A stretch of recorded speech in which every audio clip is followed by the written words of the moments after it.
Hello, everyone. Welcome here. We've got a minute as folks are joining this webinar, so we're delighted to have you here. As you join, if you wouldn't mind just noting your name and location in the chat. I'd love to see where folks are joining from.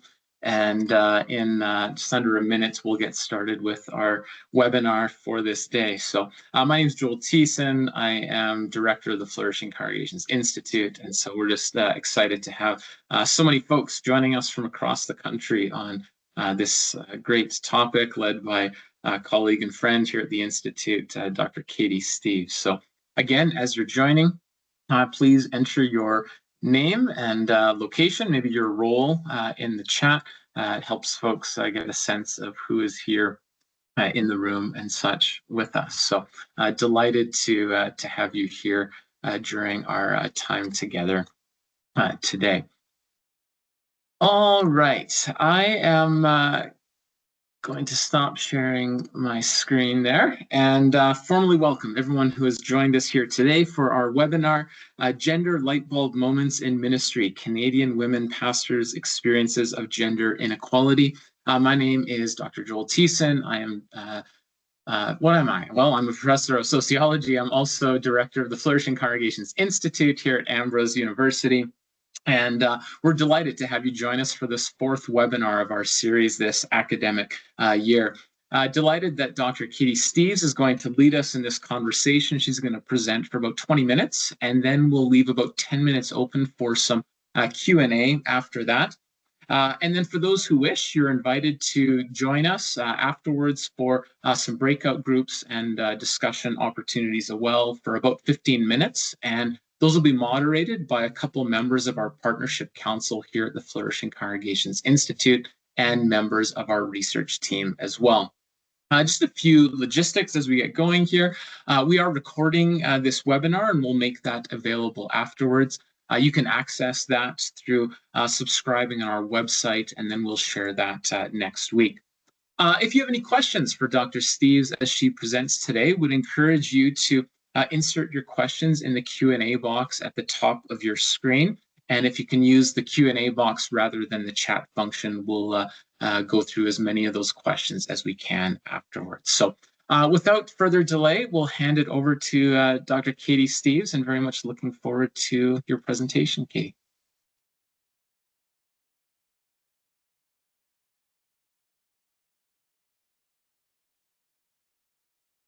Fantastic. I don't want to commit the first cardinal sin of not unmuting myself before this presentation.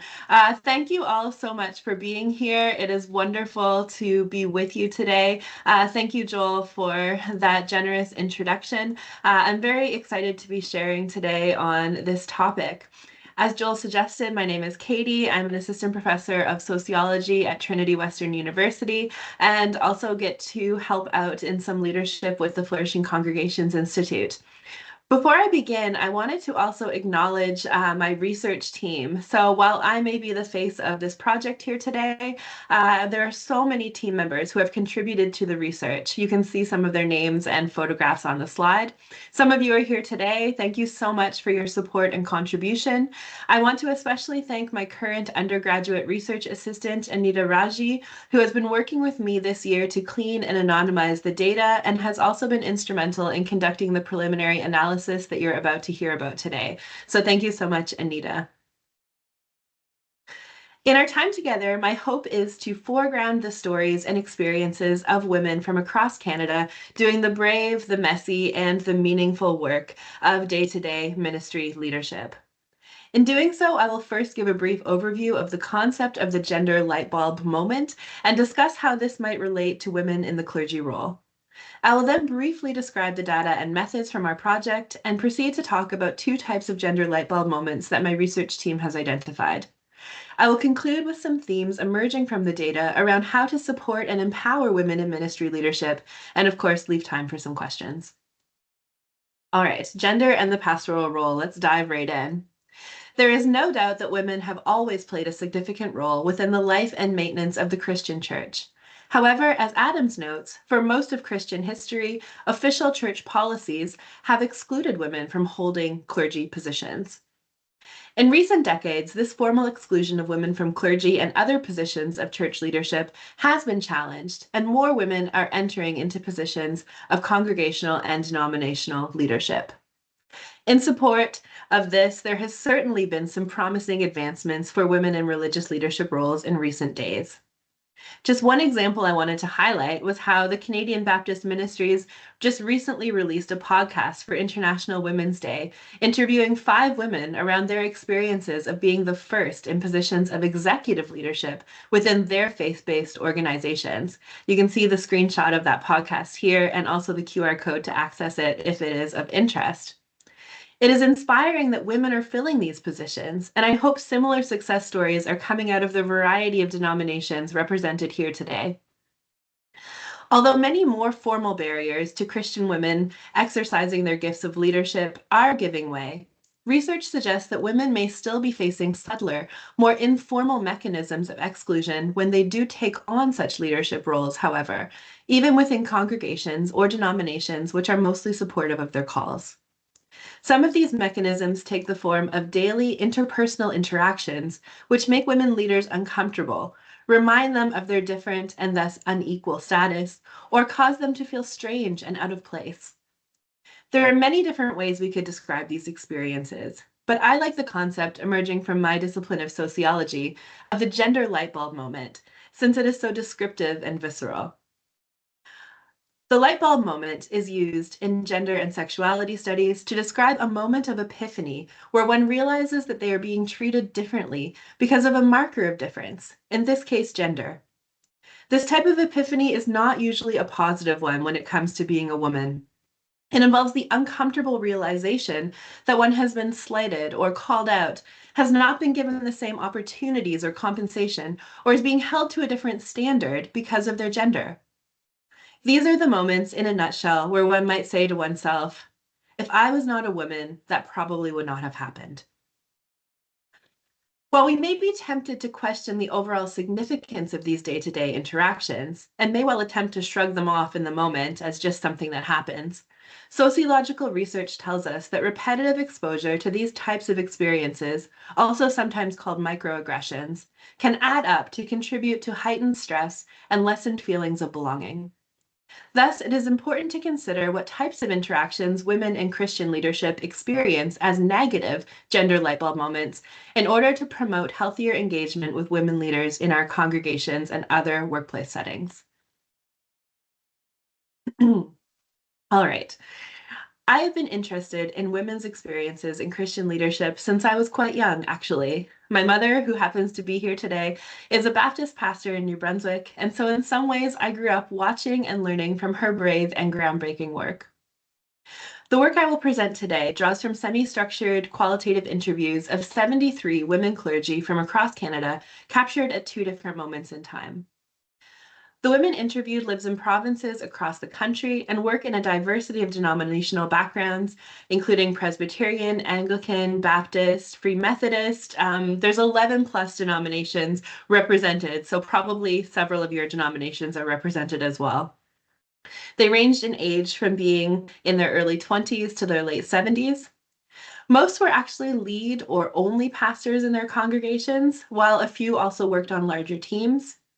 Some were chaplains in a university setting or long-term care home setting, so there are also a few who worked outside of a traditional congregational setting. Interviews with participants were such rich conversations, ranging in time from 30 minutes to over 2 hours.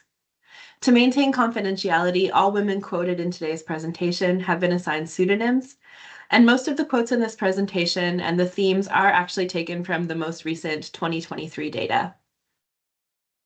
All right, let's dive in. What were some of the moments that women experienced as being significant for their gender? The first involves comments on physical appearance, and Abby's quote will hopefully help set the stage for this theme. Abby said, "Clothing for women is a complicated thing, and for female pastors, I remember in seminary, one of my profs for Foundations of Worship and Preaching, she said, especially for women, you need to be careful of what you wear because they're going to judge you by it. You'll be judged more harshly than a guy will be based on what you wear, and that is what it is." The first type of interaction women in ministry report as experiencing as a gender light bulb moment involves comments on physical appearance, often from men, in a workplace setting, and sometimes even when complimentary. These moments of interaction were interpreted as being surprising and unwelcome, and something that women must put up with more than men. As Abby says, it is what it is. For example, a few women in my sample reported receiving more comments on a new haircut than their sermon on a Sunday morning, and talked about how this made them feel that their hard work or intellect was taking second place to their appearance in terms of their value or worth. One participant, Connie, was involved in a preaching internship in which they would speak, and other members of the group gave feedback. After her sermon, she said, "One of the men said to me, 'I really appreciate that you weren't wearing sparkly earrings. I'm really distracted by sparkly things.' And I was like, 'That's interesting. Did you hear my sermon?' I didn't notice if he actually heard me." The experience that how one is dressed might detract from being heard was a common theme throughout our interviews, and is a significant light bulb experience to have in a profession where teaching and preaching are often central components of the leadership role. Many women talked about addressing others' potential concerns by dressing as conservatively, professionally, or modestly as possible. But even so, some felt that they still faced constant scrutiny over their appearance. Emma, for example, shared that she had instances from one particular parishioner where they would make inappropriate comments about her clothing, which was very unwelcome. Going on to say that another time, she says, "I was 8 or 9 months pregnant and wearing a maternity dress, and some guy, he left a note saying that I wasn't covered up well enough. And I don't know if that was because I was so pregnant and my dress wasn't as long as maybe he was expecting, but it wasn't like I was dressing inappropriately or anything like that. But just memories like that have stuck with me about dress." Not all women interviewed had personally received comments on their bodies or clothing while performing the pastoral role, yet it was still something that most thought about, knowing that the female body can often be contentious in religious settings. This may be, in part, because, as Mary put it, the prevailing image of a pastor remains male, which creates an invisible glass ceiling. When others call unwanted attention to a woman's body acting in a spiritual leadership role, this can be experienced as an undermining of her right or call to be there in that position based on aspects of herself that are outside of her control. None of our participants questioned the expectation for women to be modestly dressed in the pastoral role. Rather, it seemed, in spite of their best intentions, they might always be at risk of having things figuratively or literally unravel. Furthermore, our data suggests that unwanted external comments on physical appearance can intensify the internal battles that many women already face, being hyper aware that their bodies are more associated with sexualization than leadership from both secular and religious social messages they receive from a young age. This was certainly participant Colleen's experience. She had been on the receiving end of the message through many encounters, like the ones described above, that women are temptresses, as she put it. She described how these external messages contributed to an internal battle she faced one Sunday while leading communion. She says, "I was leading a communion service, and I was moving from the pulpit to the communion table, and there was somehow something that happened in that moment of, 'You're not good enough to do this.' I've had issues with taking communion in the past about 'you're not good enough to do this,' but this to me felt like something deeper. It's like you're not clean as a woman. It's not you're not good enough as a person. You're not clean to do this. I think I'll always remember that experience. You're not clean enough as a woman to do this." I think it is significant to acknowledge that women in religious leadership sometimes have these kinds of thoughts, battles, and experiences, and perhaps even normalize talking about the complexity of this issue and where these messages may be coming from. I'd like to switch gears now to talk about a second experience of gender light bulb moments that women described in our data around the issue of gender-based double standards. To start us off, Callie says, "Women in ministry face higher expectations than men, often needing to be exceptional to succeed.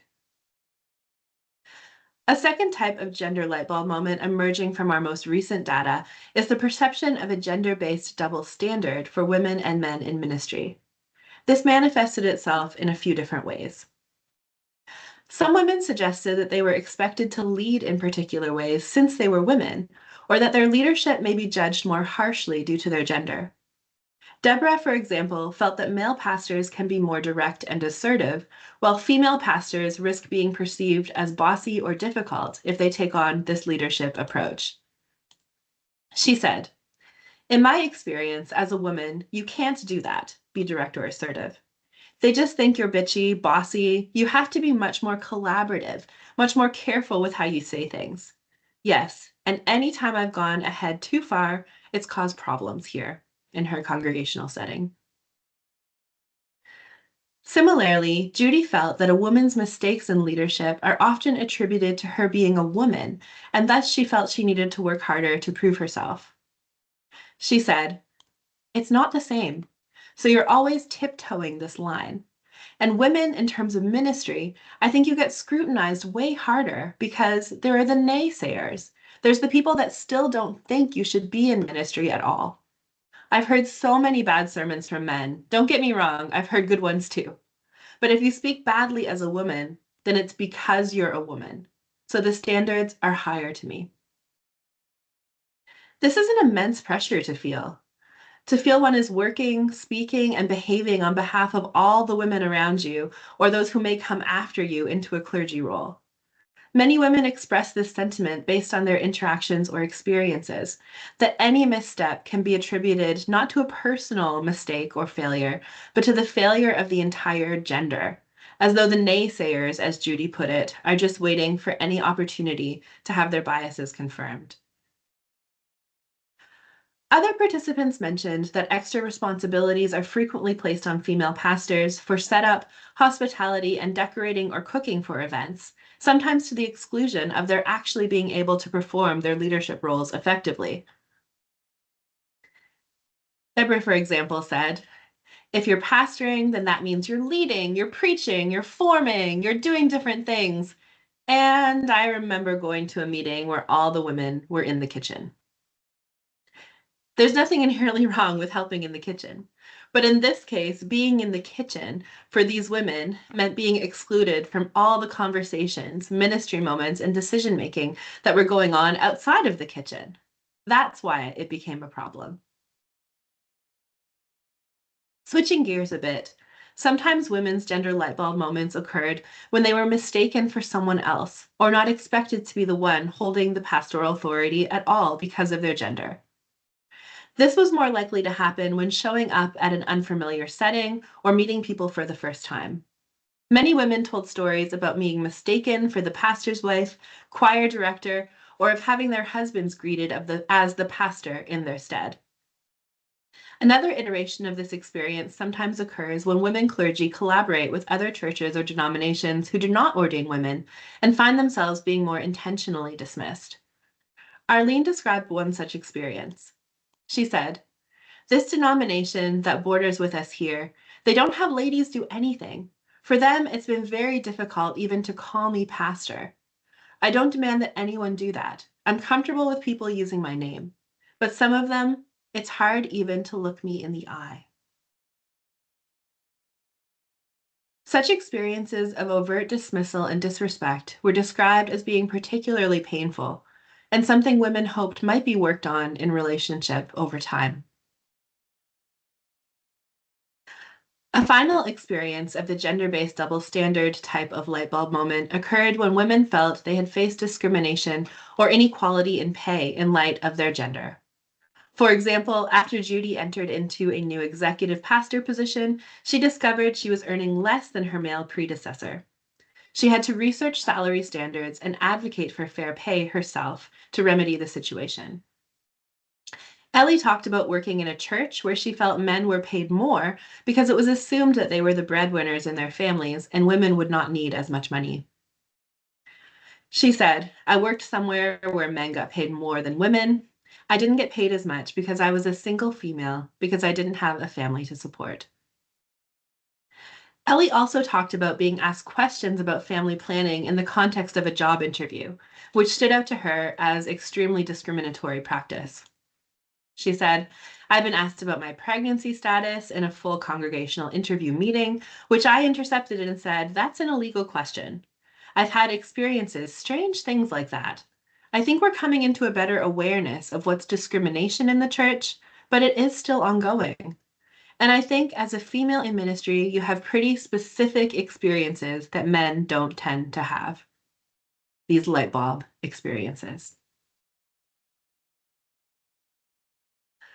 What can we start to do about some of these things? All right. Although most participants shared experiences where attention had been called to their gender in uncomfortable ways, women also talked about things that contributed to their empowerment in the pastoral role. I've attempted to assemble some of these into a few concise, actionable points that we might consider as this presentation comes to a close. I've bracketed clergy here because realistically, I think these are things that would empower women regardless of their profession or role or setting, but definitely could be important perhaps for us to consider in church or religious organizational settings. Number one, let's work together to change this norm and model commenting on women's intellect or perhaps almost anything else before their clothing or appearance.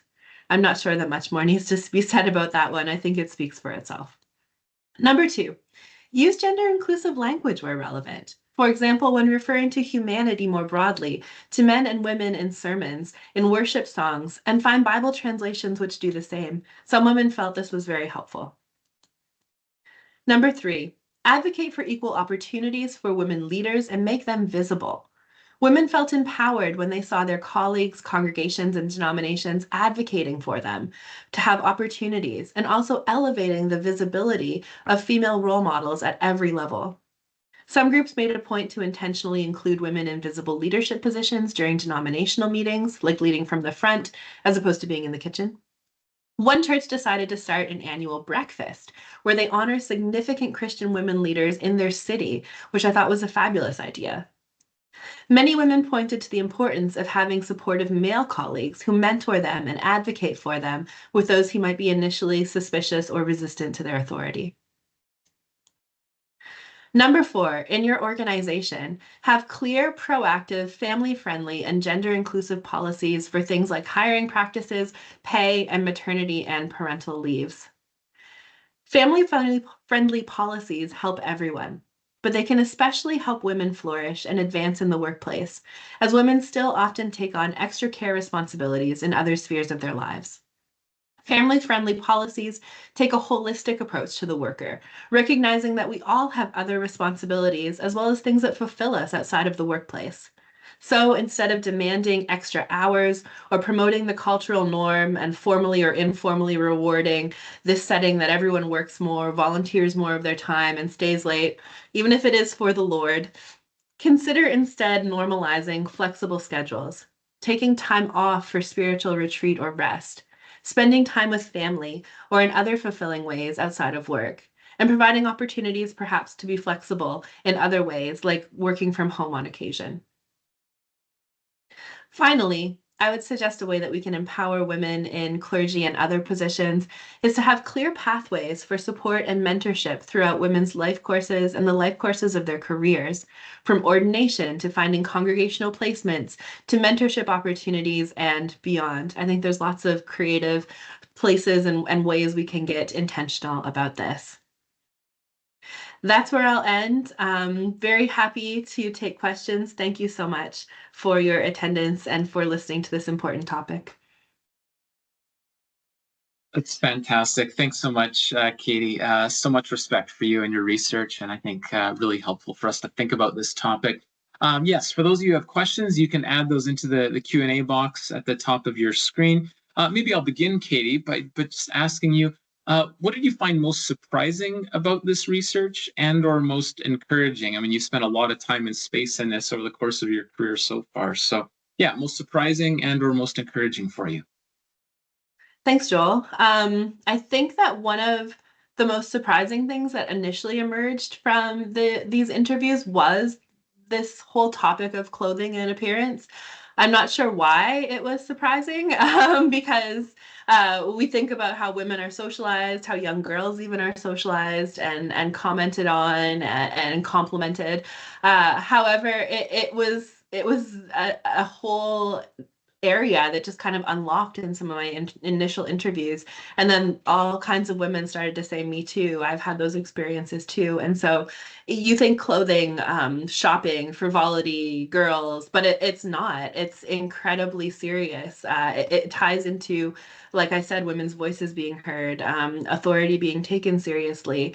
And so I think that was surprising. I think what's encouraging has been hearing about several of the initiatives that have been started by some participants or others in their congregations. Things like this breakfast, which is a really beautiful event that one church holds every year. And they try to make it especially fancy and invite folks from the community and their church. And these are ways that I think women and others are starting to be more visible in their settings and encourage others to do the same. Yeah, yeah. Uh, what do you say about? I mean, I don't know if this is your experiences in other contexts. We certainly see in terms of those who have joined us for this webinar, where you have a large representation of women in particular who are joining. And in some respects, and we've seen this in the chat, this is almost like preaching to the choir of people who have these experiences, etc. How do you engage this topic with males in particular who may not even show up for the conversations, may tune out or be unaware of blind spots, etc.? What are your thoughts or reactions and or advice in that context for church leaders and so forth? Wow, I think one aspect of this is perhaps the modeling of those men who are here or who are engaging and showing up to start having these questions. Right? There was a quote I could have used, but it was a situation where a parishioner came to the male priest and said, Father, I would like to have you do this. And he said, No, this is something that Cindy does, right? This is part of her role, and I'm actually going to direct you there.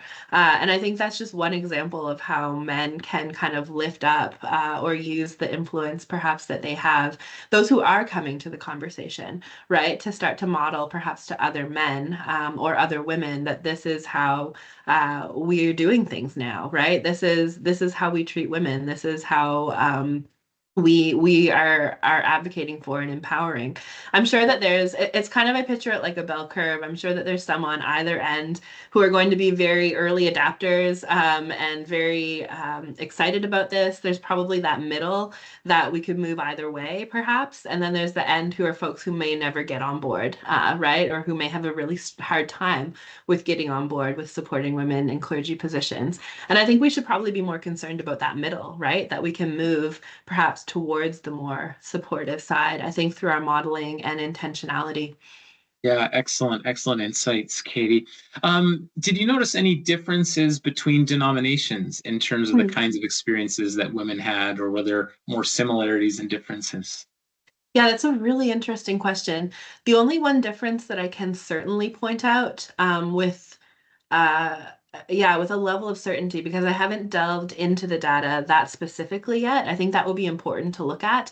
I haven't gone into that much detail yet, but I did have a few Catholic women leaders who spoke with me about their experiences of how there were certain rites that they're obviously not able to participate in, being not able to be fully ordained. And so I think that women's formal ordination status in a denomination would probably change things, whether or not they're leading from a more informal place of authority and certainly leading nonetheless. But if they have that formal ability to take on the full responsibilities of the clergy role within their denomination, then that might change some things one way or the other. But I don't have any other insights into that just yet. That's a great thing to look into, though. Yeah, yeah. And we have many questions that are coming through here, so I'm going to try to get through a few of them before we transition to breakout group discussions. But did any of your interviewees speak about how scripture was weaponized against Hmm. them? That's an interesting question, too. Um, I feel as though I have heard that comment. Something I know that I have heard for sure is the experience of someone might just come up to you and start quoting scripture, right? Like, you know what Paul said about women, and you're expected in that moment to defend it. And women didn't feel that men had those similar experiences of at any moment needing to defend their position. It was just assumed that they could, scripturally or otherwise, have the authority to be there. Whereas that was something unique for women whenever they walked into a new room again, especially wondering who in there might be the naysayers, as one of my participants put it. Sometimes that was definitely through using scripture to assert that they shouldn't be in this position. I think that it is actually fairly well documented that does happen. And so for my women, it was mostly what at any moment I might be asked to call an account to this. And that was an extremely stressful experience. It just adds another layer when you're entering into a place where you know you're going to be publicly recognized as the clergy, to know that some folks there might want to engage in that theological conversation, and that's not really why you want to be there. Yeah, yeah. Any generational variations? Is this more commonly felt, experienced, perceived of younger demographics, older demographics across the board? What does your research suggest on this? Great question. Yeah, I think once again, that's something I'll probably need to dig a bit deeper into the analysis to uncover. But some women, as you noticed in their late 70s, right? So, or some of these folks were the first. These women were the first in their denominations to be ordained or to be taking on these positions. And so they do, in some ways, have a lifetime worth of stories going back to when there was no one else to point to say, this person has done this, right? She's gone before me. They were that person. And so I would say some of the older generation, as a hunch, and as some of what I can remember reading in the transcript, some of the older generation have perhaps had these experiences more frequently. But there were experiences, especially I think relating to things like family planning and pregnancy and having young children and career work-life balance that did pertain to some of the younger women in the study too. So I would say it's probably equal opportunity to have these types of experiences, but what gets commented on or what it is exactly that you're wrestling with might change based on age and life cycle stage of being a woman. Yeah, yeah. Maybe two final questions. The first one, um, any variations in terms of those who are providing the kinds of comments and feedback that you receive? Hmm. Is it predominantly or exclusively men, or does it come from women as well? And Mhm. are there generational variations? In other words, are younger demographics less inclined to give the kind of feedback that you've shared in your presentation today, or is it again across the age spectrum? Yeah, I would say that men were most often highlighted as being the ones who commented, but certainly women felt that sometimes women could be just as harsh or even more harsh on each other as well. So it wasn't as though it was exclusively men who put them into these kind of uncomfortable situations where they reflected on what it meant to be a woman clergy member. It was certainly possible to receive comments from any gender in terms of yeah, having these types of experiences. Was there a second part to that question? Apologies, Joel. Yeah, no, that's fine. Both the gender as well as the age continuum of who's Oh, actually yes. giving the feedback. Yeah. Yeah. Okay.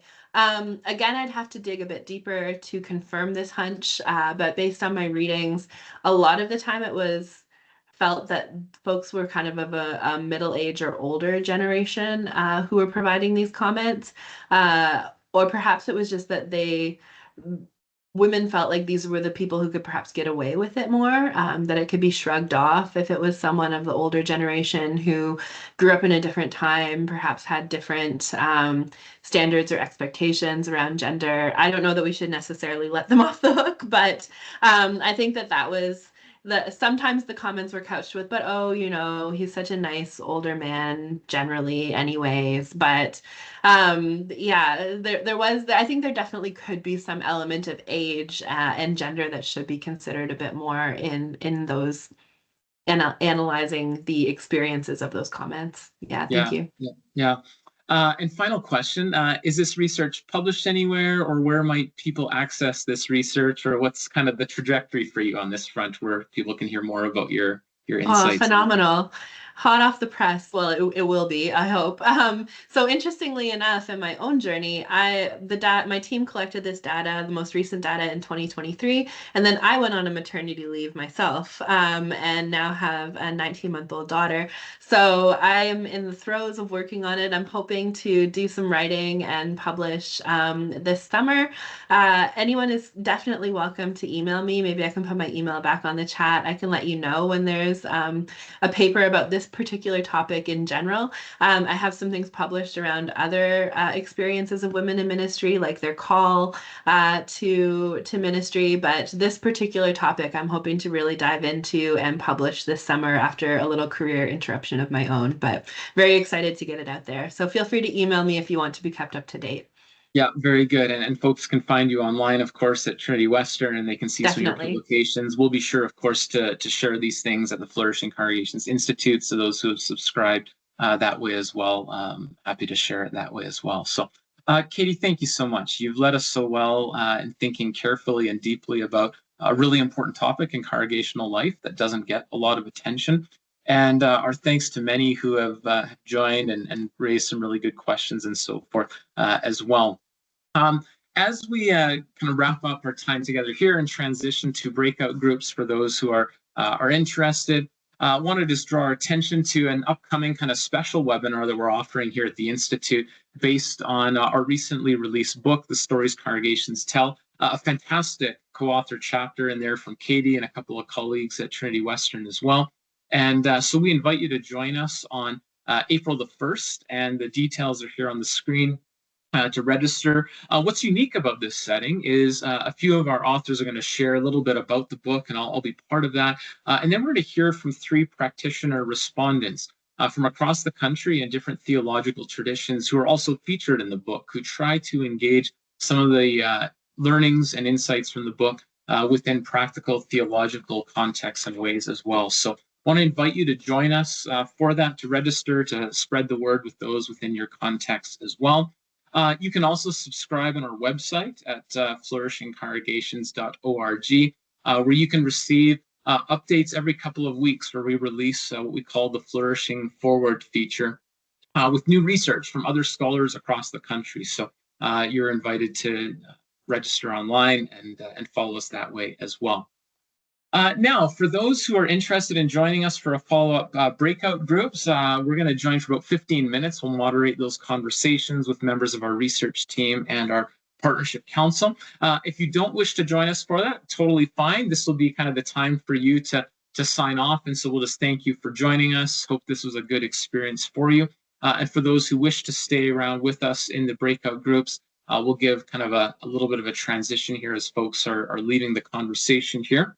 But we have some questions that we're going to use to anchor these breakout group conversations. So really the purpose here is for an opportunity for you to interact with some of the research findings, most often with a practitioner focus. How does this connect with your own local setting? And so some guiding questions. What was a central insight for you?